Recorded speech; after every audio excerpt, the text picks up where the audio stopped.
Okay naman, medyo gutom, and I'm still recovering from my illness na tawag kasi po, but I'm getting healthier, so I'm feeling good. Tanggap po ninyo yung naging pasya ng kamay.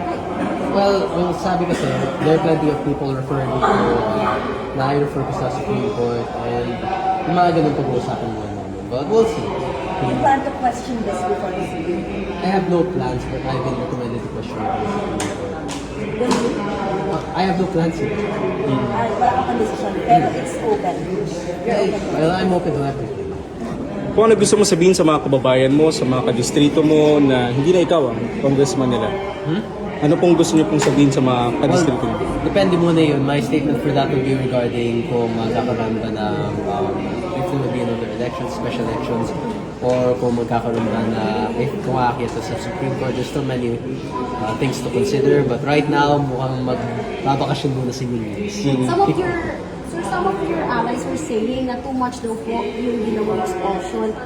How do you feel? Ano po ba tingin niyo dapat yun? Halos lahat naman yung ginagawa ng Congress, especially ngayon yung Party of Congress, it's been too much. The money stolen from the flood control is too much. Everything that they've been doing within the plenary right now is too much. So it's already a standard operating procedure na nila. Sanay na tayo doon. Ngayon, kakabahan na already. We're expecting plenty of floods, plenty of typhoons, plenty of economic problems due to the things that they're doing that are actually not too much. Kung too much lang yung pag-express sa akin, that's acceptable. Pero too much din ang pagnanakaw nila. And I think that's the bigger problem. Do you feel any regrets? Mga kaalyado niyo na may mali po kayong nagawa. Ano po masasabi niyo dito?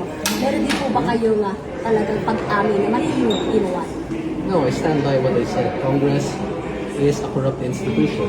And that is the truth. That is something that we can see through the numbers. We can see the economic figures. We can see the amount of people that are involved in the flood control and the amount of money that is stolen within flood control. And that originated from Congress.